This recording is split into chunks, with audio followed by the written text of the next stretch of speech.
विविध। एलीथ्रिन संश्लेषित पायरेथ्रॉयड कीटनाशक है जो मच्छर भगाने वाली दवाओं में प्रयुक्त किया जाता है। आग बुझाने वाले संयंत्र में कार्बन डाइऑक्साइड, सोडियम बाइकार्बोनेट तथा तनु सल्फ्यूरिक अम्ल भी की अभिक्रिया से उत्पन्न होती है। 2NaHCO3 plus H2SO4 Na2SO4 plus 2H2O plus 2CO2 ये सारे फॉर्मूला हैं यहाँ पे। आगे देखते हैं। चूहे को मारने के विष का निर्माण पोटेशियम साइनाइड या जिंक फॉस्फाइड नामक रसायन से किया जाता है। यह अत्यंत ही जहरीला रसायन है। रोडेंटिसाइड एक प्रकार का कीट नियंत्रक रसायन है जिसका प्रयोग चूहा, गिलहरी आदि कुतरने वाले जानवरों के नियंत्रण हेतु किया जाता है। एल्युमिनियम फॉस्फाइड एक अकार्बनिक यौगिक है। इसका प्रयोग कीटनाशक एवं धूमक के रूप में खाद्यान्नों के संग्रहण में किया जाता है।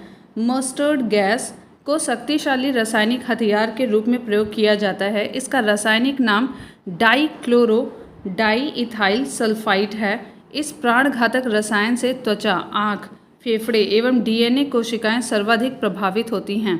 प्रथम विश्व युद्ध में इसका प्रयोग हुआ था। पृथ्वी, पुरानी चट्टानों आदि की आयु ज्ञात करने के लिए यूरेनियम का प्रयोग किया जाता है। इसे यूरेनियम द्वारा आयु अंकन डेटिंग बाय यूरेनियम कहते हैं। कार्बन डेटिंग विधि द्वारा कार्बनिक पदार्थों की आयु ज्ञात की जाती है। सीरियम तथा दूसरी दुर्लभ मृदा धातुओं को मिलाकर क्रुक्स कांच का निर्माण किया जाता है। क्रुक्स कांच में पराबैंगनी किरणों के अवशोषण की क्षमता होती है। धूप के चश्मों में क्रुक्स कांच का उपयोग किया जाता है। जिंक ऑक्साइड ZnO यशत पुष्प के नाम से जाना जाता है। यह एक सफ़ेद पाउडर है जिसका उपयोग सौंदर्य प्रसाधन, स्याही तथा मलहम आदि के निर्माण में किया जाता है। क्लाउड सीडिंग मौसम में बदलाव लाने की एक ऐसी प्रक्रिया है जिसमें बादलों से इच्छानुसार वर्षा कराई जा सकती है। क्लाउड सीडिंग प्रक्रिया में सिल्वर आयोडाइड, याद रखिएगा, सिल्वर आयोडाइड और शुष्क बर्फ जैसे यौगिक प्रयोग किए जाते हैं। इन रसायनों का हवाई जहाज के जरिए बादलों पर छिड़काव किया जाता है। इसके अतिरिक्त पृथ्वी से जनरेटरों या एंटी एयरक्राफ्ट बंदूकों से भी इन्हें बादलों पर छोड़ा जाता है। माचिस की ज्वलनशीलता के लिए फॉस्फोरस का ऑक्साइड उत्तरदायी होता है। इसकी तीलियों के सिरे पर फॉस्फोरस युक्त पदार्थ का लेप करने के लिए जिलेटिन का उपयोग किया जाता है। टॉर्च लाइट, विद्युत छूरक, शेवर आदि साधनों में सामान्यतः प्रयुक्त आवेश्य बैटरियों में निकेल और कैडमियम इलेक्ट्रोड के रूप में प्रयुक्त होते हैं। इनमें निकेल हाइड्रोक्साइड की कैथोड तथा कैडमियम की एनोड होती है। इसमें पोटेशियम हाइड्रोक्साइड इलेक्ट्रोलाइट के रूप में प्रयुक्त किया जाता है। फेनिल एक फिनॉल युक्त फिनॉल ड्राइड रसायन है जिसका प्रयोग घरों, दफ्तरों इत्यादि में रोगाणुनाशी के रूप में व्यापक स्तर पर किया जाता है। प्रश्नकोश और पहला प्रश्न, वर्ष 2019 में रसायन क्षेत्र में किसको विकसित करने के लिए नोबेल पुरस्कार दिया गया था? तो ये करंट से रिलेटेड क्वेश्चन है। ऑप्शन है लिथियम आयन बैटरी, ऑप्शन सी।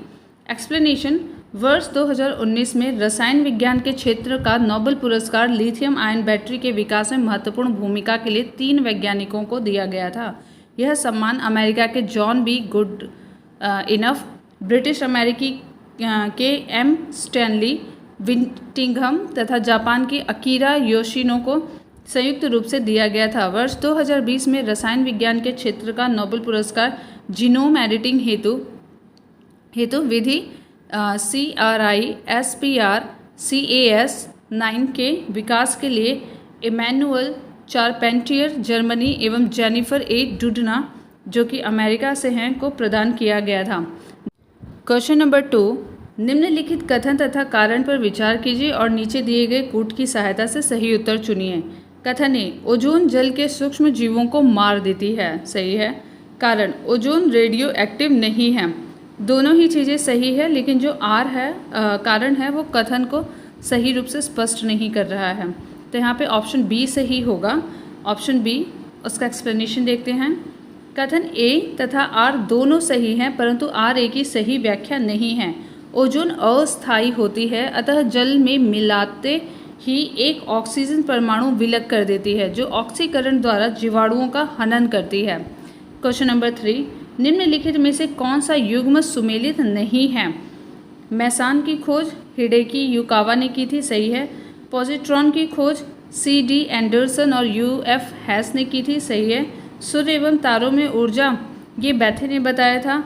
परा यूरेनियम तत्वों का संश्लेषण एनरिको फर्मी ने किया है, ये मैच नहीं है। एक्सप्लेनेशन देखते हैं। परा यूरेनियम तत्वों का परमाणु क्रमांक यूरेनियम से अधिक होता है। नेपच्यूनियन से यूनोबियम तक सभी तत्व परा यूरेनियम तत्व कहलाते हैं। इन तत्वों की खोज में एनरिको फर्मी का नहीं बल्कि G.T. सीबोर्ग का महत्वपूर्ण योगदान है। अन्य प्रश्नगत युग्म सुमेलित हैं। क्वेश्चन नंबर 4, मच्छर भगाने वाली दवाओं में सक्रिय रसायन है एलिथ्रीन। Option A एलिथ्रीन। एक्सप्लेनेशन, एलिथ्रीन संश्लेषित पायरेथ्रॉयड कीटनाशक है जो मच्छर भगाने वाली दवाओं में प्रयुक्त किया जाता है। Next question number 5, fire alarm में निम्नलिखित में से किसका उपयोग किया जाता है? तो photocell option A. Explanation, fire alarm में फोटोसेल का उपयोग किया जाता है। इसे फोटो इलेक्ट्रिक सेल या फोटोवोल्टेइक सेल भी कहते हैं। फोटोसेल प्रकाश विद्युत प्रभाव का एक तकनीकी अनुप्रयोग है। यह प्रकाश ऊर्जा लाइट एनर्जी को विद्युत ऊर्जा इलेक्ट्रिक एनर्जी में परिवर्तित कर देता है। क्वेश्चन नंबर 6, अग्निशमक में कौन सी गैस काम आती है? तो कार्बन डाइऑक्साइड जो है वो अग्निशमक में काम आती है। ऑप्शन ए, अग्निशमक में कार्बन डाइऑक्साइड गैस प्रयोग में लाई जाती है।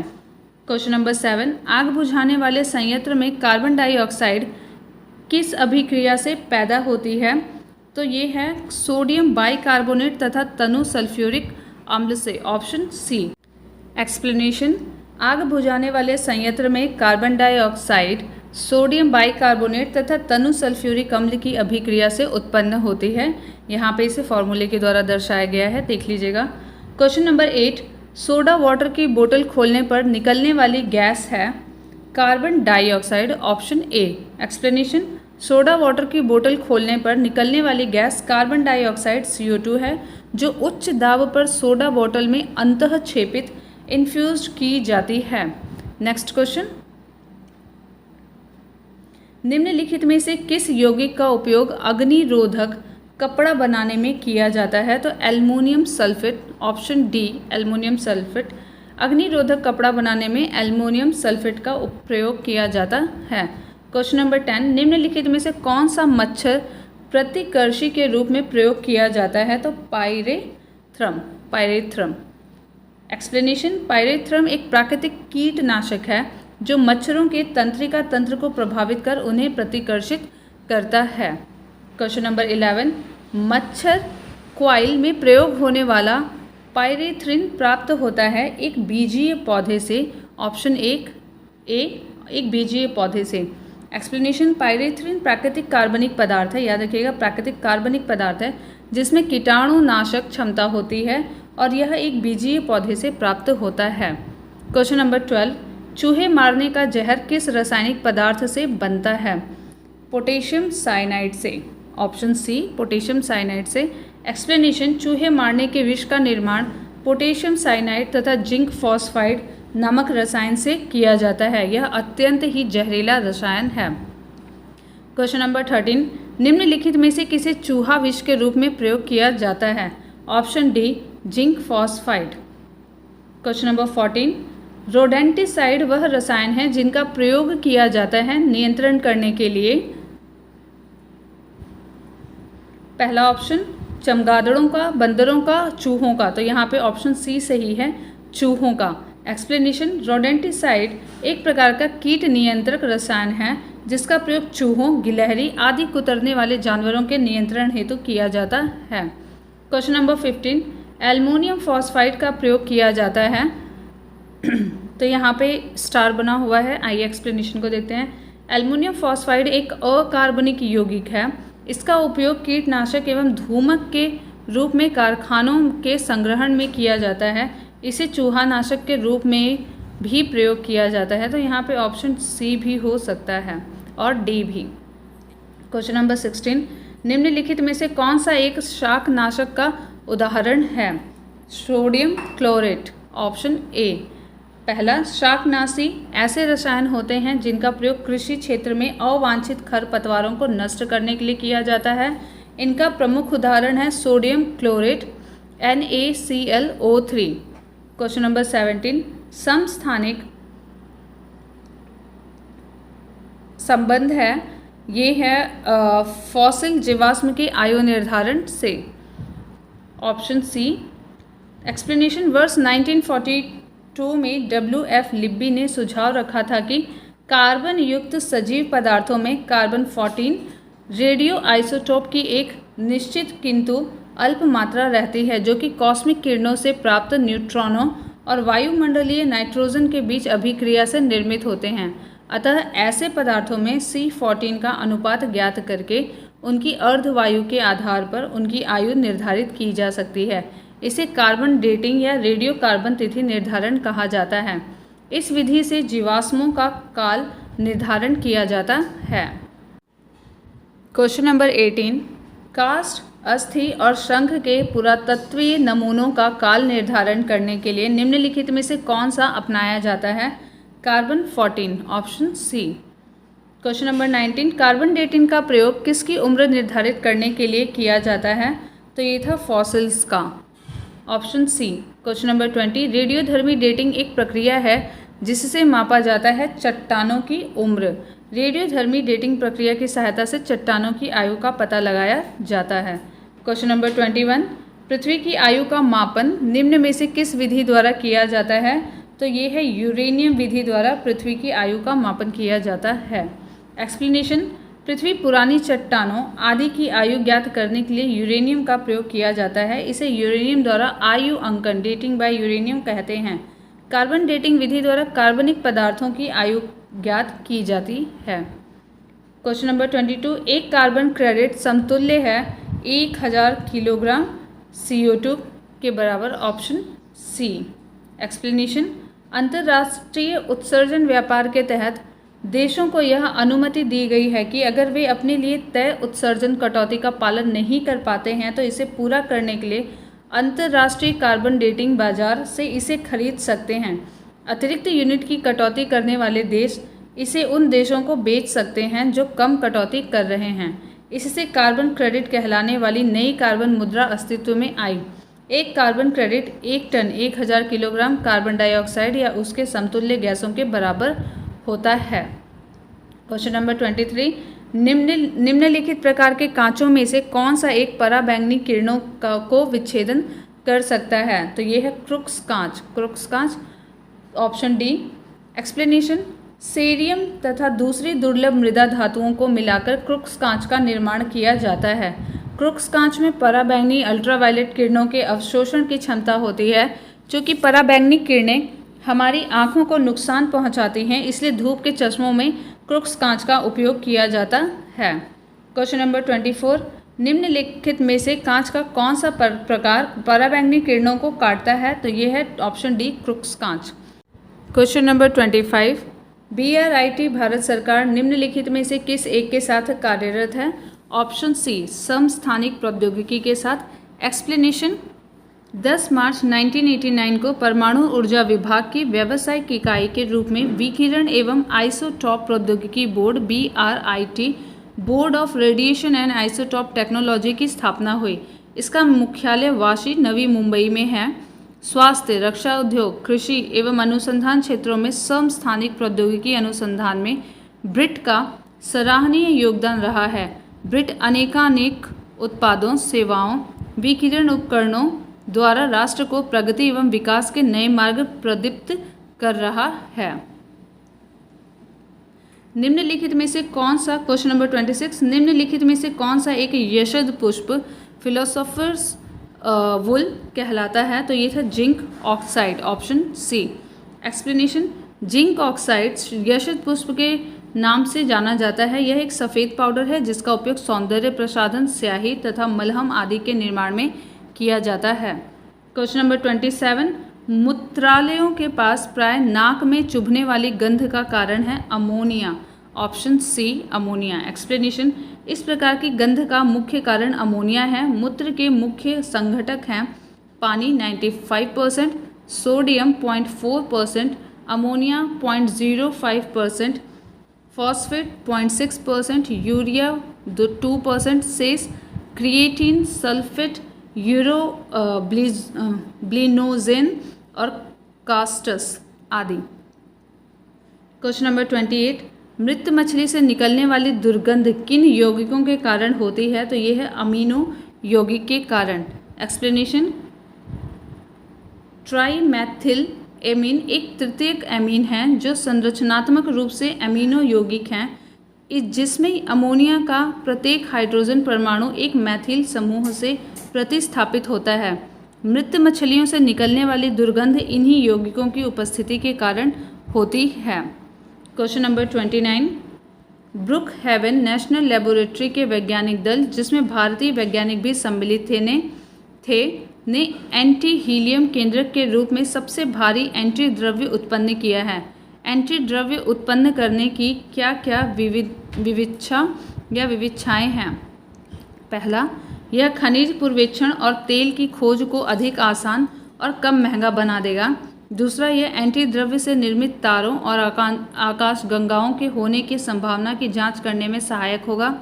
यह ब्रह्मांड के विकास की समझ विकसित करने में सहायक होगा। तो दूसरा और तीसरा ऑप्शन यहाँ पे सही है। एक्सप्लेनेशन इसका देखते हैं। बी ऑप्शन, अप्रैल 2011 में अमेरिका की ब्रुक हेवन नेशनल लेबोरेटरी में भारत सहित विश्व के 12 देशों के वैज्ञानिकों ने विश्व के सबसे भारी प्रतिद्रव्य एंटी हीलियम 4 की खोज करने में सफलता प्राप्त की थी। उल्लेखनीय है कि जब साधारण पदार्थ का कण प्रति पदार्थ के कण से टकराता है तो दोनों कण नष्ट होकर ऊर्जा में परिवर्तित हो जाते हैं। यह प्रति पदार्थ ब्रह्मांड के विकास की समझ विकसित करने में तो सहायक होगा ही, साथ ही प्रति पदार्थ से निर्मित तारों और आकाश गंगाओं के अस्तित्व की संभावना की जांच में भी सहायक होगा। इस प्रकार कथन 2 एवं 3 सही हैं, जबकि 1 सही नहीं है। क्वेश्चन नंबर 30, अब तक निम्नलिखित रसायनों में से कौन सा कृत्रिम बादल बनाने के लिए प्रयुक्त किया जाता है? तो ये था silver iodide. Option D silver iodide. Explanation, cloud seeding मौसम में बदलाव लाने की एक ऐसी प्रक्रिया है जिसमें बादलों से इच्छा अनुसार वर्षा कराई जा सकती है। आमतौर पर क्लाउड सीडिंग प्रक्रिया में सिल्वर आयोडाइड और शुष्क बर्फ जैसे यौगिक प्रयोग किए जाते हैं। इन रसायनों का हवाई जहाज के जरिए बादलों पर छिड़काव किया जाता है। इसके अतिरिक्त पृथ्वी से जनरेटरों या एंटी एयरक्राफ्ट बंदूकों से भी इन्हें बादलों पर छोड़ा जाता है। सिल्वर आयोडाइड क्रिस्टल की संरचना प्राकृतिक बर्फ जैसी ही होती है। क्वेश्चन नंबर 31, कृत्रिम वर्षा हेतु प्रयुक्त पदार्थ है silver iodide. Option C. Question number 32, निम्नलिखित में से कौन सा रसायन कृत्रिम वर्षा में प्रयोग में लाया जाता है? तो ये था option 1 silver iodide. Question number 33, सूची 1 को सूची 2 से सुमेलित कीजिए तथा सूचियों के नीचे दिए गए कूट से सही उत्तर चुनिए। पदार्थ और अनुप्रयोग। तो पहला है नीला थोथा, एक कवकनाशी है। इयोसिन लाल शाही में प्रयोग होता है। सिल्वर आयोडाइड से कृत्रिम वर्षा होती है और जिंक फॉस्फाइड से ये कृत्रिम नाशी है, रोडेंट नाशी है। तो इस तरीके से हम यहाँ पे इसे मैच करेंगे और हमारा ऑप्शन होगा सी। एक्सप्लेनेशन, कॉपर सल्फेट को नीला थोथा कहते हैं जिसका उपयोग कवकनाशी, शैवालनाशी आदि के रूप में होता है। इयोसिन का उपयोग लाल शाही के रूप में होता है। सिल्वर आयोडाइड, पोटेशियम आयोडाइड और शुष्क बर्फ, ठोस कार्बन डाइऑक्साइड का प्रयोग कृत्रिम वर्षा या मेघ बीजन में किया जाता है। जिंक फॉस्फाइड का प्रयोग मुख्यतः कृंतकनाशी के रूप में होता है। क्वेश्चन नंबर 34, निम्नलिखित में से कौन सा युग्म सुमेलित है? तो यहाँ पे जिंक फॉस्फाइड, चूहे का विष जो अभी हमने ऊपर पढ़ा था, सुमेलित है। सही सुमेल इस प्रकार से दिया हुआ है। हॉर्न सिल्वर, सिल्वर क्लोराइड, कृत्रिम वर्षा सिल्वर आयोडाइड, चूहे का विष जिंक फॉस्फाइड, फिलोसफर ऊन जिंक ऑक्साइड। ये मैच है यहाँ पे। क्वेश्चन नंबर 35, मीथेन जिसके वायुमंडल में उपस्थित है, चंद्रमा और सूर्य में तो नहीं उपस्थित है। क्वेश्चन नंबर 35 का अन्य ऑप्शन बृहस्पति और मंगल, सी और डी दोनों में उपस्थित है, इसलिए ऑप्शन यहाँ पे सी और डी दोनों दिया गया है।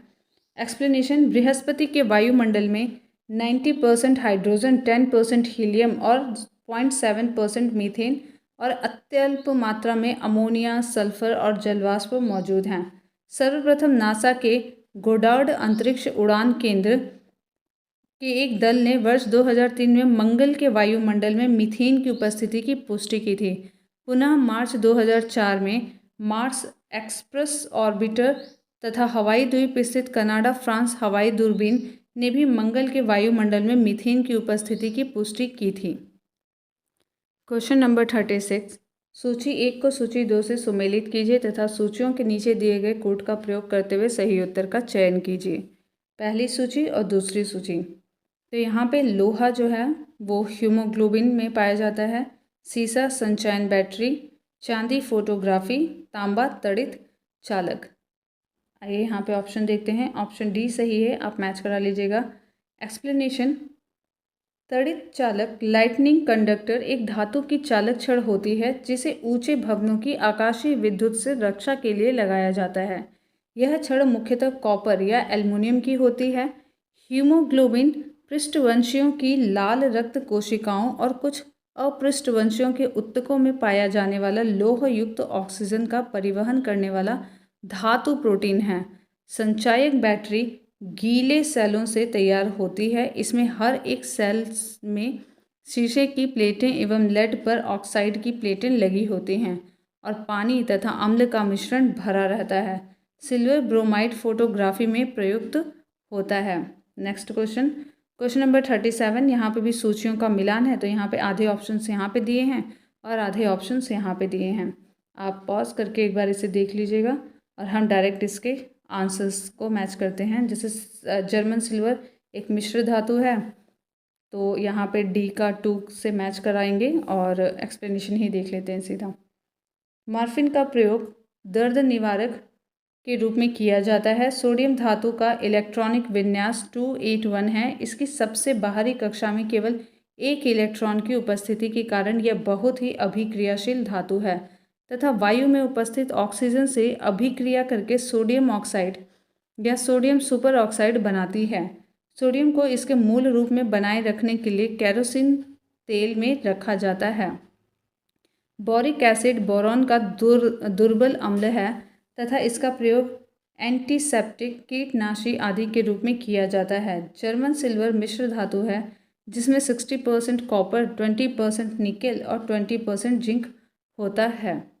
क्वेश्चन नंबर 38, निम्नलिखित में से किसे भविष्य की धातु कहा जाता है? तो यह है टाइटेनियम, ऑप्शन सी। एक्सप्लेनेशन, अंतरिक्ष युग की धातु के तौर पर ज्ञात टाइटेनियम स्टील से कई गुना हल्की और कई गुना मजबूत मिश्रित धातु है। यह काफ़ी गर्मी सहन कर सकती है और इसमें कभी जंग नहीं लगता है। क्वेश्चन नंबर 39, निम्नलिखित में से कौन सा सुमेलित नहीं है? तो मैग्नीशियम आतिशबाजी में, यूरेनियम परमाणु बम में, सिल्वर ये मैच नहीं है, जिंक गैल्वेनीकरण में। एक्सप्लेनेशन,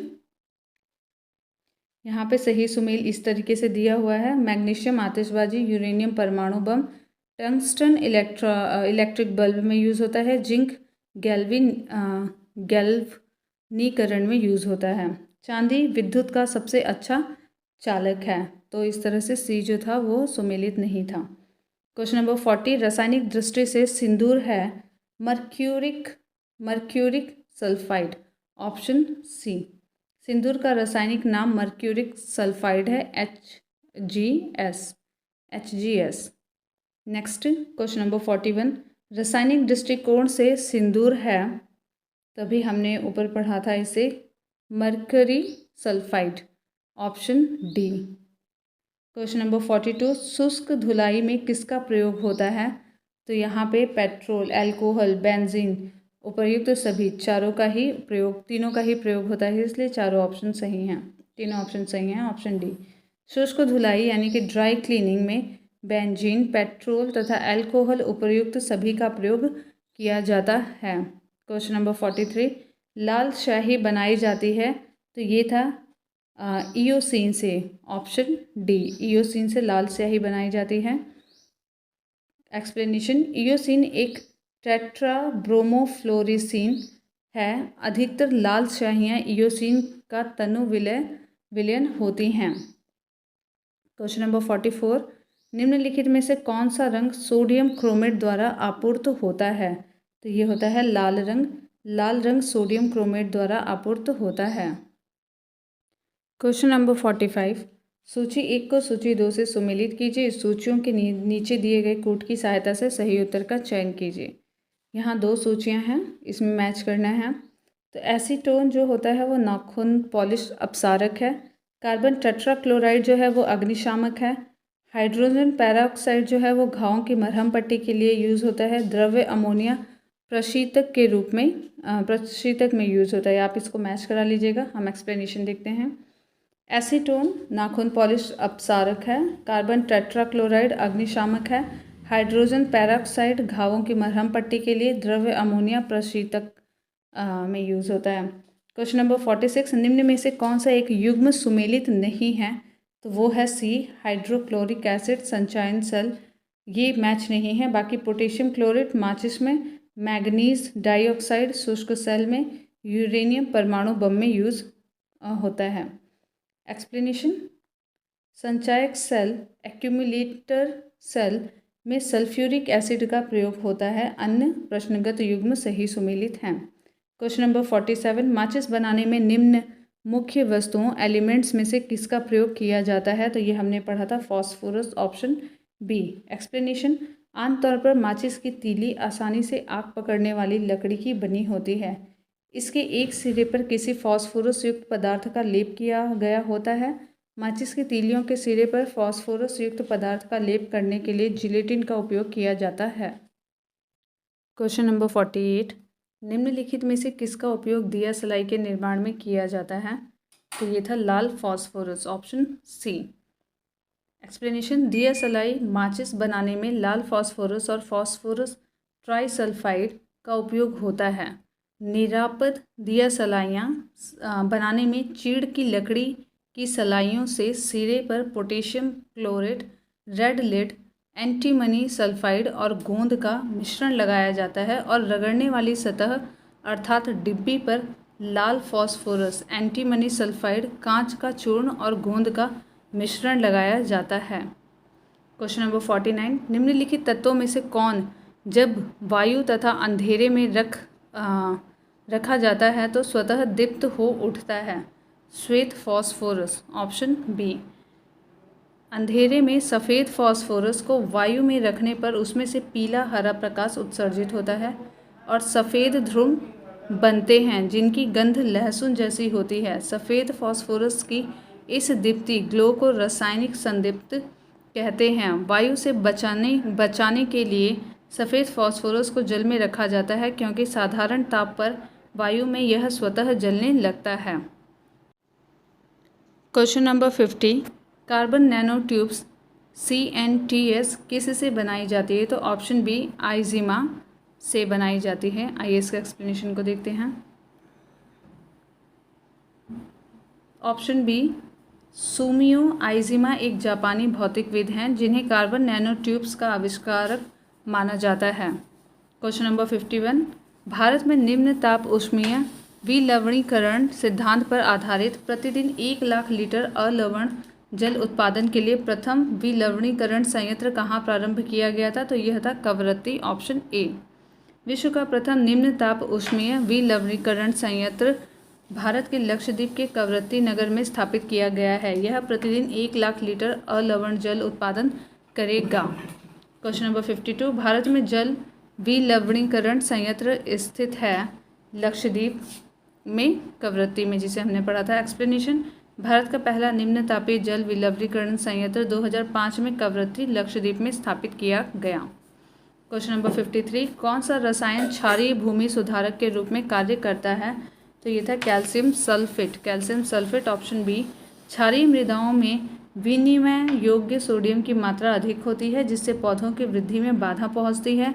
विनिमय योग्य सोडियम प्रतिशत में जैसे जैसे वृद्धि होती है, वैसे वैसे मृदा के जल संचयन तथा जल चालकता में अभाव होता है। भूमि की अधिक क्षारीयता के कारण घुला हुआ जैविक पदार्थ मृदा के कणों की सतह पर जमा हो जाता है और उसका रंग काला हो जाता है। इस प्रकार की भूमियों के सुधार के लिए कैल्शियम सल्फेट या जिप्सम जैसे सुधारक की आवश्यकता होती है।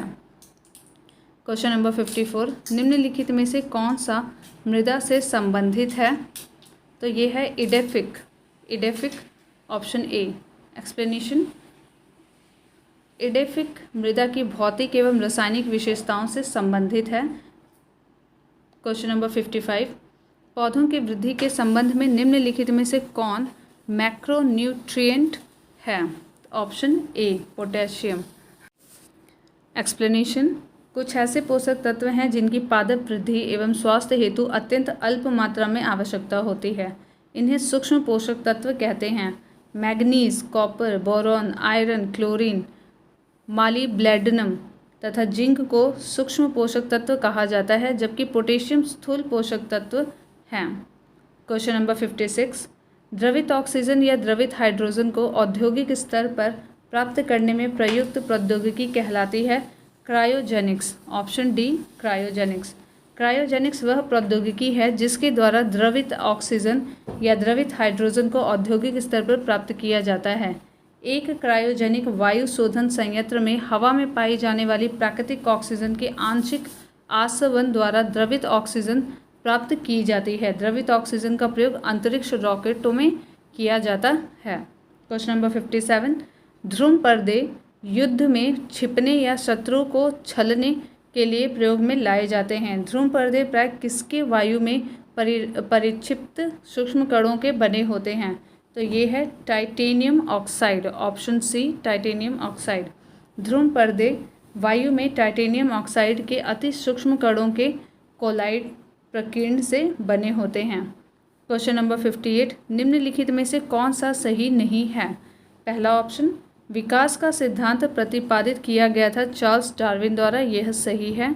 नेक्स्ट ऑप्शन बी, किसी परमाणु के नाभिक का टूटना संलयन कहलाता है, नहीं, यही ऑप्शन आपका आंसर होगा जो सही नहीं है। ड्राई आइस ठोस कार्बन डाइऑक्साइड होता है, यह सही है। टेलीफोन की खोज ग्राहम बेल ने की थी, ये भी सही है। ऑप्शन बी करेक्ट आंसर होगा। जब दो हल्के नाभिक परस्पर संयुक्त होकर एक भारी तत्व के नाभिक की रचना करते हैं तो इस प्रक्रिया को नाभिकीय संलयन कहते हैं। नाभिकीय संलयन के फलस्वरूप जिस नाभिक का निर्माण होता है उसका द्रव्यमान संलयन के भाग लेने वाले दोनों नाभिकों के सम्मिलित द्रव्यमान से कम होता है। वह प्रक्रिया जिसमें एक भारी नाभिक तो लगभग बराबर नाभिकों में टूट जाता है वह विखंडन कहलाती है। इस प्रकार कथन बी गलत है, जबकि अन्य प्रश्नगत कथन सही हैं। क्वेश्चन नंबर 59, शुष्क सेल बैटरी में निम्नलिखित में से किनका विद्युत अपघट्यों के रूप में प्रयोग होता है? अमोनियम क्लोराइड और zinc chloride. Option A.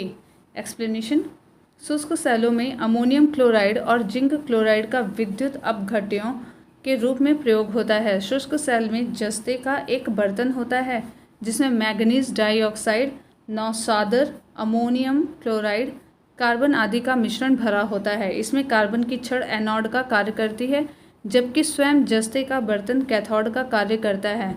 Manganese dioxide एवं कार्बन के मिश्रण और जस्ते की दीवारों के बीच अमोनियम क्लोराइड की गाढ़ी लुगदी भरी होती है।